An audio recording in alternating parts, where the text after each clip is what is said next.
안녕하십니까. 태백산직입니다. 마르코스 아우렐리우스의 명상록에 대해서 함께 하도록 하겠습니다. 마르코스 아우렐리우스의 명상록은 전반적인 특징을 한마디로 지적한다면 모든 것은 마음가짐에 달려있다는 것입니다. 인간이란 이성을 가진 존재이기 때문에 어떠한 외부의 자극이나 압력에도 굴하지 않을 수 있으며 평정을 누릴 수 있는 능력 있는 존재라고 하였던 것입니다. 명상록은 지금 당신이 외부적인 어떤 것으로 인해 고통을 받는다면 당신은 자신을 괴롭히는 것이 외부적인 것이 아니라 그것에 대한 당신의 판단이란 사실을 깨달아야 한다고 전하고 있습니다. 명상록 5번째 이야기는 운명의 역할에 대해서입니다. 하나, 이른 아침 잠자리에서 일어나기 싫을 때 나는 인간으로서의 의무를 수행하기 위해 일어나는 것이다.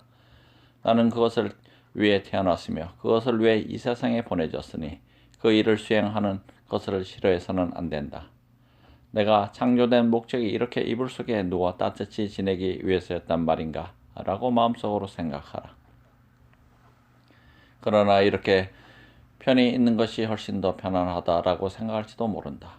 그렇다면 당신은 일을 하고 노력하기 위해서가 아니라 편안하게 살기 위해서 태어났단 말인가? 온갖 식물들과 참새, 개미, 거지, 꿀벌들을 보라. 그들은 각기 자신들의 의무를 수행하며 우주의 질서에 기여하고 있지 않은가? 그런데 당신은 인간으로서의 의무를 수행하기를 거부하며 자연이 명령하는 바를 수행하기를 게을리하고 있다. 당신은 하지만 휴식을 취해야 하지 않는가? 라고 말할지도 모른다. 물론 그렇다. 그러나 자연을 먹고 마시는 것에 한계를 정해 놓은 것처럼 휴식에도 또한 한계를 정해 놓았다. 당신은 그 한계를 넘어서 휴식을 취하고 있다.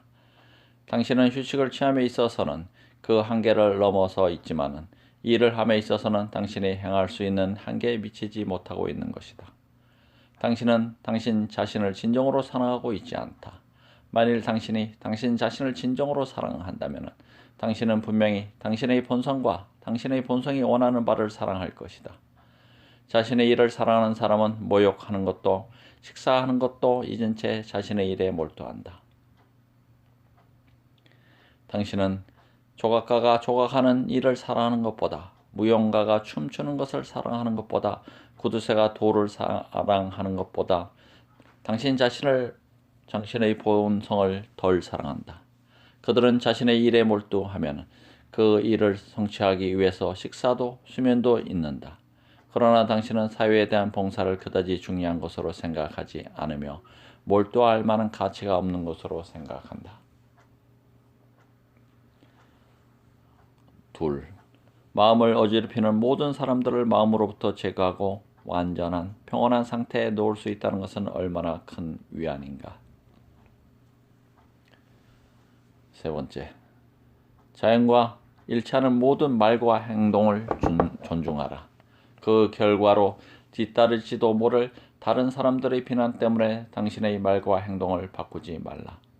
만일 당신의 말과 행동이 훌륭한 것이라면 당신 자신을 따르라. 당신을 비평하는 사람들도 그들을 지배하는 그들의 이성을 갖고 있으며 그에 따라 행동하는 것이다. 그들에게 한눈을 팔아서는 안 된다. 당신 자신의 본성과 우주의 본성, 이 두 길은 똑같은 것이지만은 에 따라 똑바로 나아가라. 네 번째, 나는 길가에 쓰러져 영원한 휴식을 취할 때까지 자연에 따르는 나의 길을 가리라. 매일 호흡에 떠는 대기 속으로 나의 마지막 숨결을 돌려주고 나의 아버지가 씨앗을 얻고 나의 어머니가 피를 얻고 나의 유모가 젖을 얻었던 대지, 그토록 오랜 세월 동안 매일 내게 먹을 것과 마실 것을 주었고 내가 밟고 다녔으며 내가 수많은 것들을 이용했던 대지 위에 쓰러져 영원한 휴식을 취할 때까지. 다섯 번째, 당신은 다른 사람들로부터 칭찬받을 만한 재주가 없을지도 모른다. 그러나 당신에게는 나는 선천적으로 타고난 재능이 없다라고 단정 지을 수는 없는 다른 많은 성품들을 가지고 있다. 그 미덕들을 발휘하라. 그 미덕들, 즉 성실, 품위, 인내심, 근면, 자제, 자족, 너그러움, 자유, 솔직함 등의 성품이야말로 당신 내부의 힘인 것이다. 불평하지 말라. 말과 행동을 함에 있어서 솔직하고 신중하고 온화하게 하라. 항상 품위 있게 행동하라. 지금 이 순간에도 당신이 당신 것으로 만들 수 있는 미덕들이 얼마나 많은가. 당신은 그것 미덕들을 갖추지 못한 것이 천부적인 재능이나 소질이 부족하기 때문이라고 변명할 수는 없을 것이다. 그럼에도 불구하고 당신은 여전히 그런 미덕들에 있어서 열등한 상태에 머물러 있으려 한다. 어떤 천부적인 재능의 결핍이 당신으로 하여금 불평하게 하고 인색하게 하고 아첨하게 하든 병든 육체를 탓하게 하고 다른 사람의 비유를 맞추게 하고 옷에 부리게 하고 본덕스럽게 만드는가? 아니다. 결코 그렇지 않다. 당신은 진작 이 모든 잘못들을 당신에게서 제거할 수도 있었다. 만일 그랬더라면 당신은 이해가 더디고 우둔하다는 제2상의 죄는 면할 수 있을 것이다. 그러나 만일 당신이 이해가 더디고 우둔한 것을 대수롭지 않게 여기거나 거기서 즐거움을 느끼지 않는다면 그것도 훈련을 통해 고쳐질 수 있는 것이다. 6번째, 어떤 사람들은 자신이 베푼 호의에 대해 즉시 그 보답을 바라며 또 어떤 사람들은 보답을 바라지 않지만 자신의 호의를 받은 사람을 자신에게 빚을 진 사람으로 간주하고 자신이 베푼 호의를 항상 마음속에 품고 있다. 그러나 자신이 남들에게 베푼 선행을 의식하지 않는 사람들도 있다. 그런 사람들은 마치 포도 넝쿨이 많은 포도송이를 제공하고서도 그것을 의심하지 않는 것처럼 또 경기에 나가 달리는 말처럼 사냥꾼을 쫓아 달리는 사냥개처럼 꿀통에 꿀을 가득 채운 꿀벌처럼 자신이 행한 일을 기억하지 않는다. 그런 사람들은 마치 포도 넝쿨이 다음 해 여름의 포도송이 생산에 착수하듯이 곧장 다음 일로 옮겨간다. 그렇다면 우리는 의식하지 않고 선행을 베풀어야 한단 말인가? 하고 당신은 물을 것이다. 그렇다. 그러나 사실 그 자체에 대한 의식은 지녀야 한다. 왜냐하면 격언에도 있듯이 자신의 행위가 공공의 이익을 위한 것임을 아는 것은 사회적 존재의 특징이기 때문이다. 그러면 사회가 그것을 인식하기를 바라는 것 또한 사회적 존재의 특징이 아닌가라고 당신은 물을 것이다. 그렇다. 분명 그렇다. 그러나 당신은 그 격언의 의미하는 바를 이해하지 못하고 있다. 그래서 당신은 그럴듯한 추론에 의해 잘못된 인도된 사람들, 즉 내가 앞에서 언급했던 부류의 사람들 속에 당신 자신을 내버려 둔 것이다. 이 격언의 참된 의미를 이해하라. 그러면 공공의 이익을 위한 당신의 모든 의무를 등한히 하지 않게 될 것이다. 7번째, 아테네인들은 비를 내려주소서, 오 제우스의 신이여 아테네의 들판과 평야의 비를 내려주소서라고 기도한다. 기도는 이처럼 간단하고 순박하게 해야 하며 그렇지 못할 바에는 아예 기도는 하지 않는 편이 낫다. 8번째, 의술의 신인 아스콜라피오스가 사람들에게 승마를 하라든가 냉수욕을 하라든가 맨발로 걸으라는 처방을 내려준 것처럼 자연은 어떤 사람들에게 질병이라든가 불거라든가 그 밖에 다른 무능력을 처방해 주었다. 전자의 경우에 있어서 처방이란 환자의 건강 회복을 위한 특별한 치료 방법을 지시해 준 것을 의미한다. 후자의 경우의 처방도 이와 비슷한 의미이며 각자에게 일어나는 일들은 모두 그의 운명을 위해 자연히 명령한 것이다. 마치 벽이나 피라미드를 쌓아 올리는 속공이 네모진 돌들이 서로 꼭 맞아 통일된 전체를 이룰 때 꼭 만든다라고 말하는 것처럼 우리는 이런 불행들을 꼭 만든다라고 말할 수 있다. 이 상호일치가 우주의 원리인 것이다. 수많은 개체들이 결합하여 잘 조화된 우주를 이루듯이 수많은 원인들이 결합하여 운명이라는 큰 원인을 이루는 것이다. 현명하지 못한 사람들도 그것은 그의 운명이야 라고 말하는 것을 보면 그들조차도 이 사실을 이해하고 있는 것이다. 그것은 그에게 할당된 것이며 그에게 내려진 처방인 것이다. 그러므로 우리는 아스콜라피오스의 처방을 받아들이듯이 자연의 처방을 받아들여야 한다. 비록 처방된 것들이 입에 쓰다 할지라도 우리는 건강을 위해 기꺼이 삼켜야 한다. 당신의 육체적 건강을 살피듯이 자연이 명령하는 것들을 실행하라. 비록 당신에게 일어나는 일들이 가혹하다 하더라도 그것들을 기꺼이 받아들여라. 왜냐하면 그것은 우주의 건강, 제우스 신의 안녕과 복지를 위한 것이기 때문이다. 만일 그것이 우주에 도움이 되지 않는 것이라면 자연은 어느 누구에게도 그것을 할당해 주지 않았을 것이다. 자연은 자기가 지배하는 것에 이익이 되는 것이 아니면 결코 그것을 일으키지 않는다. 그러므로 당신은 당신에게 일어나는 모든 일들을 사랑으로 받아들여야 한다.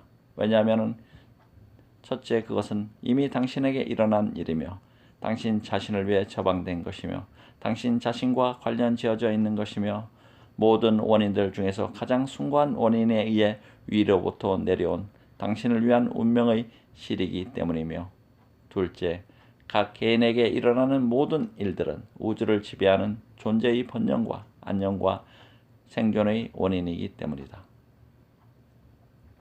아무리 작은 것이라 할지라도 그것을 떼어냄으로써 그 결합과 연속, 그것이 원인들의 연속이건 요소들의 연속이건 끊을 것은 전체의 완전성을 손상시키는 것이다. 그럼에도 불구하고 당신은 불만스러울 때마다 당신의 힘이 미치는 한 그러한 연속을 파괴해버리는 것이다. 아홉 번째, 당신이 철두철미하게 올바른 원칙에 따라 행동을 했음에도 불구하고 일이 뜻대로 되지 않을지도 모른다. 하지만 그렇다고 해서 괴로워하거나 낙심하거나 절망에 빠져 포기하지 말아야 한다. 실패할 때마다 당신의 원칙으로 돌아가서 당신의 행동을 비롯한 대부분이 훨씬 더 인간다웠음을 기억하라. 당신의 원칙들을 사랑하라. 당신의 철학으로 되돌아갈 때에는 학생이 엄한 선생님에게 가는 마음으로 가지 말고 눈병에 걸린 환자가 달걀과 해면으로 만든 안약을 찾는 마음으로 혹은 환자가 압박 붕대와 찜질약을 찾는 마음으로 돌아가라. 그렇게 하면 당신은 이성에 복종하는 것은 무거운 짐이 아니라 오히려 위안임을 알게 될 것이다. 당신의 철학은 당신의 본성이 원하는 것만을 원하며 자연에 어긋나는 것을 원하는 것은 바로 당신 자신임을 명심하라. 하지만 그것보다 더 즐거움을 주는 것이 있는가라고 당신은 물을 것이다. 그러나 쾌락이 당신을 유혹하는 것은 즐거움을 통해서가 아닌가. 그러나 깊이 생각해보라. 영혼의 고귀함이 더 즐거운 것이 아니겠는가. 훨씬 탄회함과 소박함, 친절함, 경건함이 더 즐겁지 않은가.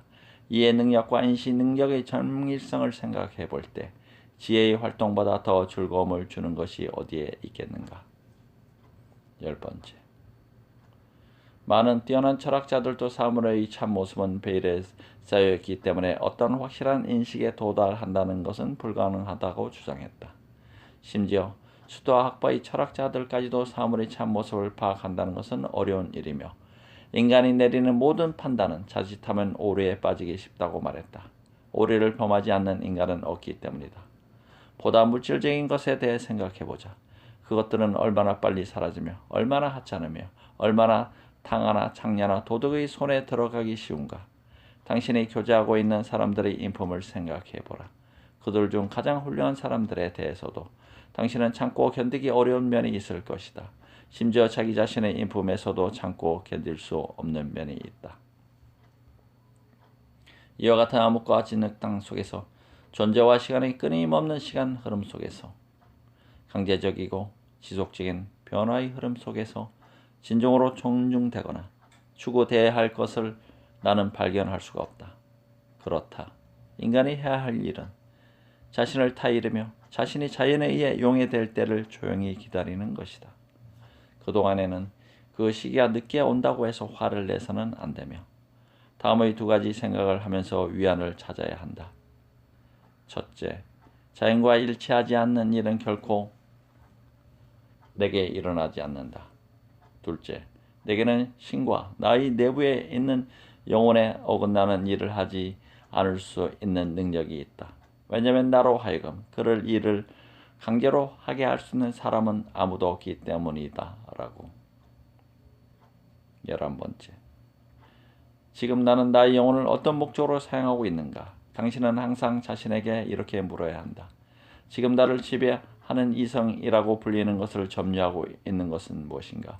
지금 나는 어떤 종류의 영혼을 지니고 있는가? 어린 아이의 영혼인가? 젊은이의 영혼인가? 여성의 영혼인가? 폭군의 영혼인가? 유순한 가축의 영혼인가? 아니면 야수의 영혼인가? 라고. 12번째. 대부분의 사람들이 어떤 종류의 것들을 선이라고 믿는지를 알아보려면 이렇게 하라. 만일 누군가가 지혜나 자제, 정의, 용기 등과 같은 참된 선을 갖고 싶어 한다면 그는 당신은 참으로 많은 선을 갖고 있군이라는 농담에는 귀를 기울이지 않을 것이다. 왜냐하면 그 말은 아무런 의미도 없기 때문이다. 반면에 만일 어떤 사람이 대부분의 사람들이 선이라고 믿는 것을 갖고 싶어 한다면 그는 즐거운 마음으로 그 농담꾼의 빈정대는 말에 귀를 기울이고 감사하는 마음으로 그 말을 받아들일 것이다. 실제로 대부분의 사람들이 이러한 가치관을 갖고 있으며 이런 빈정대는 말에 반발하거나 기분이 상하지 않는다. 그러나 그것이 부라든가 혹은 사치와 명성에 도움이 되는 것들에 대한 것이라면 우리는 그것을 지극히 적절한 익살로 받아들일 것이다. 자, 이제 당신 자신에게 물어보라. 우리들이 그러한 것들을 지나치게 많이 소유하고 있는 사람은 자기 자신을 평온하게 할 것을 갖고 있지 않다라는 익사를 적절한 것으로 받아들일 경우 그러한 것들을 중요시하고 선으로 간주하는 것이 옳은 일인지를. 13번째. 나는 형상적인 요소와 물질적인 요소들로 이루어져 있다. 그런데 이들 중 그 어느 것도 무에서 생겨나지 않았듯이 이들 중 그 어느 것도 파괴되어 무로 돌아가지는 않을 것이다. 그러므로 언젠가는 나를 이루고 있는 각 부분은 변화하여 우주의 어떤 다른 부분으로 다시 형성될 것이다. 그리고 그 부분은 다시 변화하여 우주의 다른 부분이 될 것이며 이러한 변화는 영원히 계속될 것이다. 내가 생겨난 것은 이러한 변화에 의해서이며 나의 부모와 과거의 영혼에 이르기까지의 조상들도 또한 마찬가지다. 비록 우주가 어떤 일정한 주기의 연속 속에서 움직인다 하더라도 이 말에는 변함이 없다. 14번째. 이성 및 이성의 작용, 철학은 그 자체로도 그리고 그 활동에서도 충분한 능력을 갖고 있다. 이성과 이성의 작용은 그 자체의 근원으로부터 최초의 힘을 얻어 그들 자신의 목표를 향해 똑바로 나아간다. 따라서 그러한 행위는 올바른 행동이라고 불리며 그것은 그들이 가는 길에서 벗어나지 않았음을 말하는 것이다. 15번째. 인간에게 속하지 않는 것을 탐해서는 안 된다. 그런 것들은 인간에게 필요한 것이 아니다. 왜냐하면 인간의 본성은 그런 것들을 요구하지 않을 뿐만 아니라 그런 것들은 인간의 본성을 완전하게 해주지도 않기 때문이다. 그러므로 인간은 그런 것들 속에서 자신의 삶의 목적을 발견할 수도 없으며 자신의 삶의 목적을 완성시켜주는 선도 또한 발견할 수 없다. 더구나 만일 그런 것들 중에서 어떤 것이 인간이 자연으로부터 받은 유산 속에 속하는 것이라면 우리는 그것들을 경멸하거나 무시할 수 없을 것이다. 즉 만일 그런 것들이 선이라면 우리는 그런 것들이 없이도 살아갈 수 있는 사람을 칭찬하지도 않을 것이며 또한 그런 것들의 최선을 다하는 사람을 선인이라고 부를 것이다. 그러나 실제로는 그런 것들이 없이도 살아갈 수 있는 사람일수록 자신에게서 그런 것들을 제거할 수 있는 사람일수록 그는 그만큼 더 선인인 것이다. 16번째. 당신이 품고 있는 생각은 당신의 영혼에 영향을 준다. 왜냐하면 당신의 영혼은 당신의 생각에 의해 당신의 생각과 같은 색깔로 물들여지기 때문이다. 그러므로 당신의 영혼을 다음과 같은 생각들로 물들여라. 즉 삶이 가능한 곳이라면 올바른 삶 또한 가능할 것이다. 따라서 궁궐에서의 삶이 가능하다면 궁궐에서의 올바른 삶 또한 가능하다. 다시 말해서 모든 사물은 각기 그것이 창조된 목적을 향해 발전해 간다. 그리고 그 발전은 그 사물의 최종 상태로 지향하며 그 최종 상태는 그 사물을 가장 유익하고 선한 방향으로 이끌어 간다. 그러므로 이성적 존재의 선은 이웃과의 친교이다.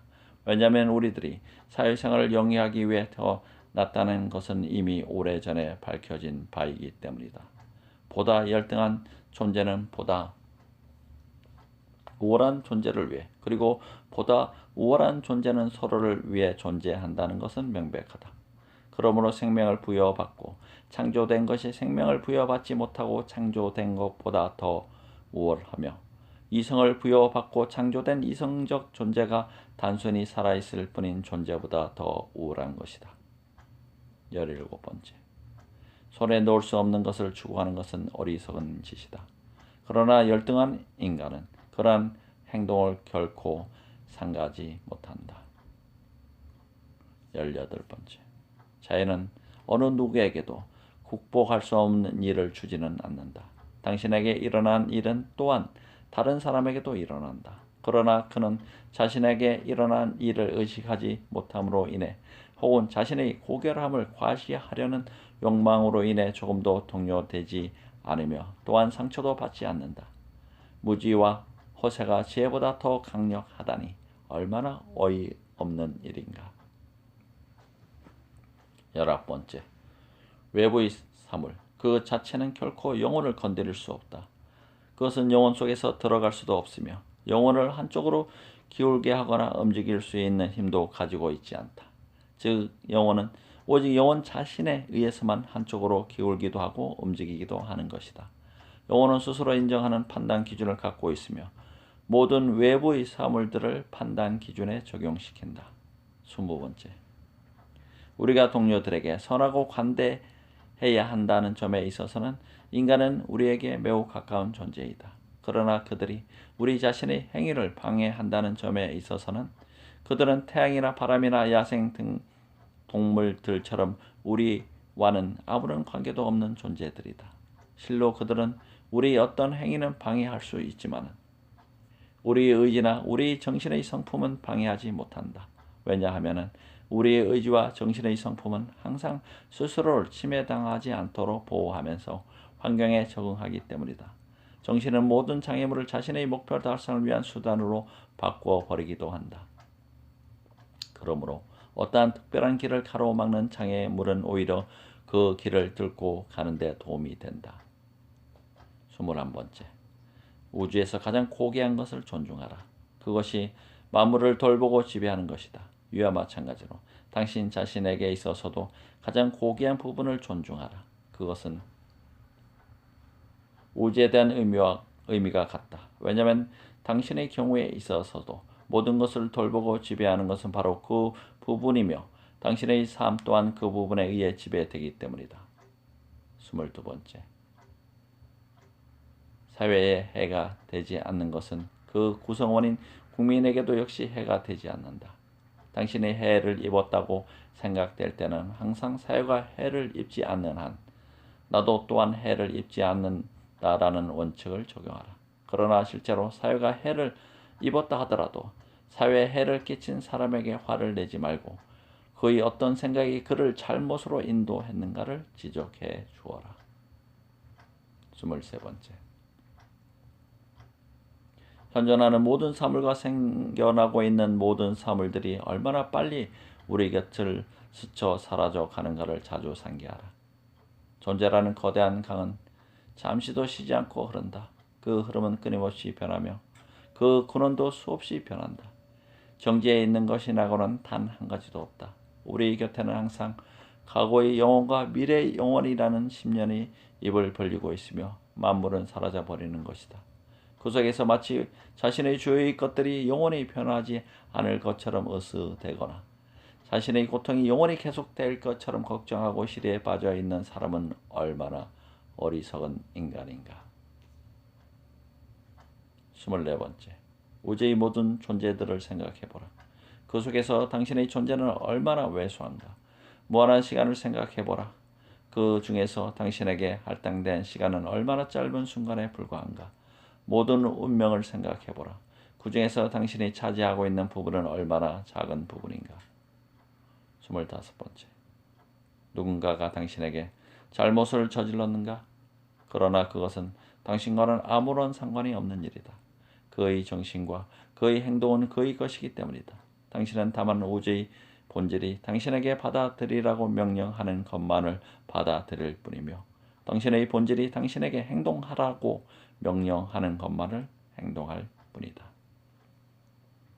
26번째. 당신을 지배하는 당신의 이성, 즉 당신의 영혼의 지배자가 당신의 육체적인 감정, 그것이 고통이든 쾌락이든 에 의해서 영향을 받지 않도록 조심하라. 당신의 이성이 육체적 감성과 뒤섞이지 않도록 조심하라. 당신의 이성은 당신의 영역 안에 머물면서 당신의 육체적 감성을 그 자체의 영역 안에 제한시켜야 한다. 그러나 육체적 감성이 공감이라는 통로를 통해 이성 속으로 들어오는 경우 이들 양자는 근본적으로 한 육체 안에서 존재하기 때문이다. 그 육체적 감성을 배격해서는 안 된다. 왜냐하면 그것은 자연적인 것이기 때문이다. 그러나 이성은 그 육체적 감성이 선한 것이라든가 악한 것이라든가 하는 자신의 판단을 내려서는 안 된다. 27번째. 신들과 함께 살라. 신들과 함께 산다는 것은 항상 자신의 영혼이 자신에게 주어진 운명에 만족하고 있음을 신들에게 보여주는 것이며 자신의 영혼이 내부의 신성, 제우스 신이 모든 인간에게 그 사람의 지배자로서 안내자로서 준 예지와 이성의 명령을 성실하게 수행하고 있음을 신들에게 보여주는 것이다. 28번째. 어떤 사람의 겨드랑이나 입에서 악취가 난다고 해서 그에게 화를 낼 필요가 있을까? 화를 낸다 하더라도 그것이 무슨 소용이 있겠는가? 그가 갖고 있는 겨드랑이와 입은 그에게 주어진 것이며 따라서 그런 악취를 풍기지 않을 수 없는 것이다. 그러나 그는 이성을 부여받았다. 그러므로 그것에 대해 조금만 생각해 보아도 그는 그것이 혐오감을 일으킨다는 것을 알 수 있을 것이다. 라고 당신은 말하겠는가? 물론 당신의 말이 옳다. 그러나 당신 자신도 또한 이성을 부여받았다. 그러므로 당신의 이성으로 그의 이성을 불러일으켜라. 그에게 그 사실을 일깨워주고 그 사실을 기억하게 하라. 만일 그가 당신의 말에 귀를 기울인다면 당신은 그를 치료해 준 것이다. 그렇다면 당신은 더 이상 화를 낼 필요가 없을 것이다. 화를 내는 것은 광대에게나 어울리는 일이다. 29번째. 당신은 사후에 살고 싶은 방식의 삶 그대로를 이 지상에서도 살 수가 있다. 만일 사람들이 당신에게 그렇게 사는 것을 허용하지 않는다면 이 지상에서의 삶을 떠나라. 그러나 학대를 받았다는 생각을 갖지 말고 떠나라. 이 방은 연기가 자욱해. 그래서 난 밖으로 나가야 하는 거야. 라는 생각으로 떠나라. 당신은 왜 그것을 두려워하는가? 그러나 그런 이유가 나를 내쫓지 않는 한 나는 나 자신의 주인으로서 이곳에 남아있을 것이며 어느 누구도 내가 선택한 삶, 나는 이성적 존재, 사회적 존재의 본성에 일치하는 삶을 선택한다. 를 가로막지는 못할 것이다. 30번째. 우주의 본질은 공공의 이익을 지향한다. 그러므로 우주는 보다 우월한 것들을 위해 보다 열등한 것들을 창조했으며 보다 높은 존재들이 서로 조화를 이루도록 만들어 놓았다. 어떤 것들이 어떻게 종속되고 있으며 또한 어떤 것들이 어떻게 연결되어 있는지 살펴보라. 그리고 각자에게 합당한 임무가 어떻게 부여되고 있으며 그들 중 보다 우월한 것들이 어떻게 서로 조화를 이루고 있는지를 살펴보라. 31번째.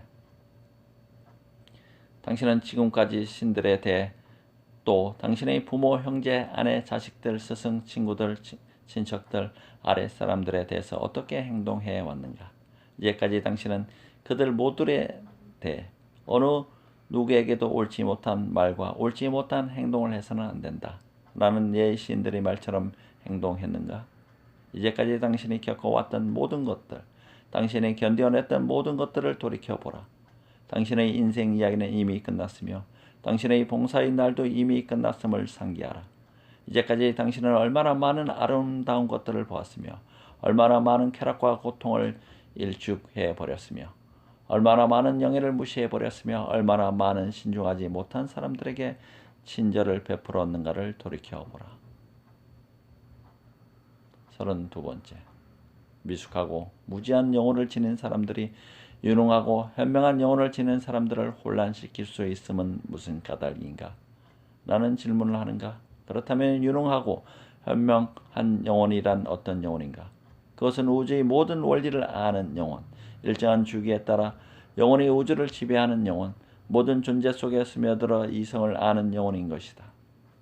33번째. 머지않아 당신은 재나 백골로 변해버려 이름이 어떻든 경우 간에 이름은 공허한 소리이자 메아리야 지나지 않지만 이름만 남든가 아니면 이름조차도 사라져버릴 것이다.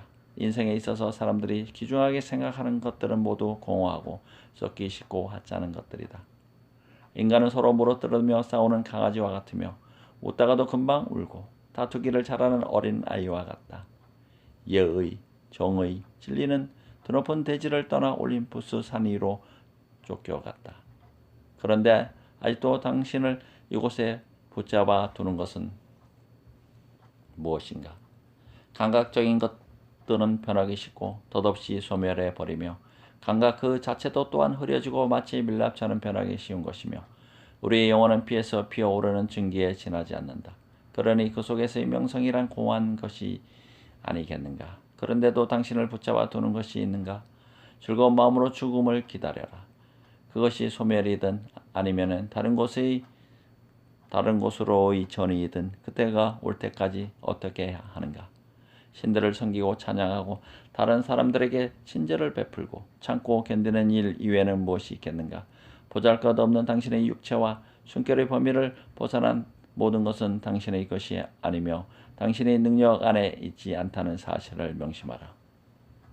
34번째. 생각하고 행동하면서 항상 올바른 길을 따라가라. 그러면 당신의 인생은 항상 평온하게 흘러갈 것이다. 신의 영혼과 인간의 영혼 그리고 모든 이성적 존재의 영혼에 공통된 점이 두 가지 있다. 그것은 다른 어떤 것에 의해서도 방해받지 않는 것과 올바른 행위 속에 그리고 욕망의 억제 속에 선이 존재한다는 것이다. 35번째. 만일 그것이 나의 잘못도 아니고 또한 나의 잘못의 결과도 아니라면 그리고 만일 사회가 그것으로 인해 해를 입지 않는다면 그것으로 인해 내가 마음을 혼란시킬 이유가 어디 있겠는가? 그리고 그런 일이 사회에 어떤 해를 입힐 수가 있겠는가? 36번째. 어떤 사람이 공경에 처했다고 해서 성급히 마음을 움직이지 말라. 당신이 그를 도울 수 있고 그 사람도 도움을 받을 자격이 있을 경우에만 도와주어라. 그러나 만일 그의 공경에 아무런 도덕적 중요성도 내포되어 있지 않다면 그가 진정으로 공경에 처했다고 생각하지 말라. 왜냐하면 그런 습관을 조장시키는 것도 나쁜 것이기 때문이다. 오히려 그럴 경우에는 자기가 떠날 때 자기가 사랑하는 아이의 팽이를 달라고 그 팽이가 단지 팽이에 지나지 않는다는 것을 잘 알고 있으면서도 짐짓 애결하는 노인처럼 행동하라. 나의 친구여, 당신이 연단에서 표를 달라고 눈물을 흘리며 애원할 때 그것이 어떤 가치를 지니고 있는지 잊었는가? 알고 있다. 그러나 청중들은 내가 그렇게 하기를 바란다 라고 당신은 말할 것이다. 그렇다고 해서 그것이 당신도 그들처럼 어리석은 자가 되는 것을 정당화시킬 수 있겠는가?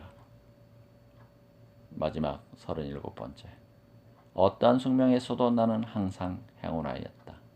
행운하란 행운의 선물을 자기 자신에게 주는 사람을 의미하며 행운의 선물이란 훌륭한 성품, 훌륭한 지각력, 훌륭한 행동을 의미하는 것이다. 제5장 명상록을 여기서 마치겠습니다. 감사합니다. 태백산직이었습니다.